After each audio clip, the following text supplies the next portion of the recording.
Welcome back. Happy to have you back. Today we're going to start on finishing up our little bunny made out of our egg carton. I'm showing you here how that we're going to just put his little face down, and we're going to start sketching out the clothing that you want him to have. We started on a background that was already pre-painted. I used a masonite board. You can definitely use cardboard if you choose. It took 2 coats to cover, and just pick the color that you would like. And then here you're just going to want to sketch out what clothing that you want them to have. I, of course, made this a little boy bunny with a little suit on. You could definitely make a girl and do a dress or whatever that you choose there. I preferred painting here, but you could also very easily cut out some clothing if you prefer out of scrapbook paper. That would be super cute to add a lot of texture and style. So this is really where you get to add a lot of personality to your little guy and just give him a lot of fun character. So what we're going to do first is I just outlined the little suit with a thin brush and just come in and just very carefully do your outline and then fill him in.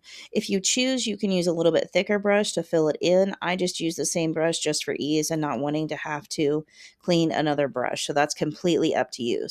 I use this same brush for the entirety of this part of the painting.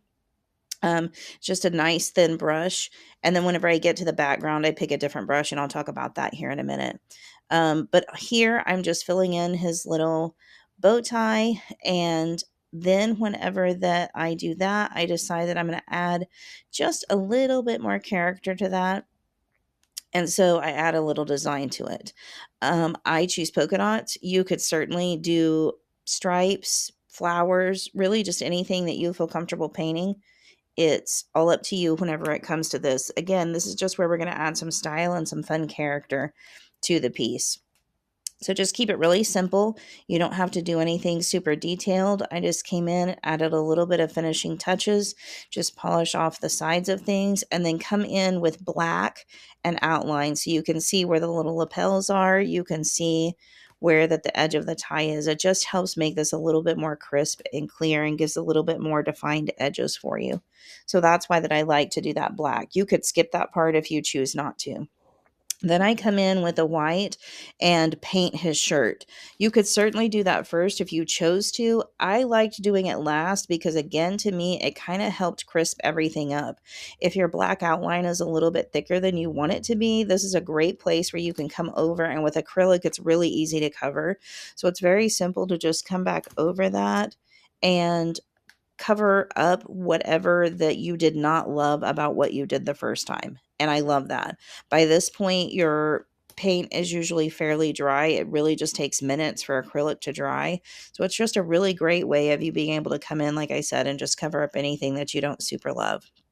And then this is where that after that I get the shirt done, that I add in the little polka dots on his tie because I already have the white on my brush. Again, you can choose to do that. However, acrylic dries so quickly that it's really very forgiving. So you're able to come back in very quickly and go over things, which I love. I am not a patient person whenever it comes to my crafting. So I love to be able to just quickly come in and do things. So once that you really don't even have to wait for your blue to dry, but once that it is, it's again just super easy to come in and do your little polka dots and just add some fun. So that's what I did here. And then we're going to come in with a brush. This brush is a little bit of a stiff brush. It is a round brush.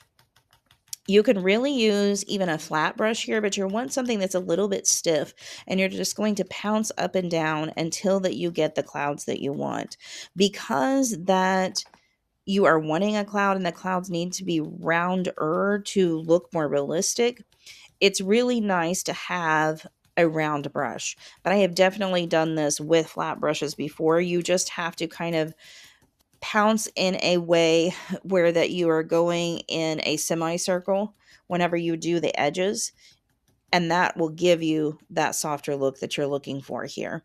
So just pounce those out until you get them the way that you want. make several.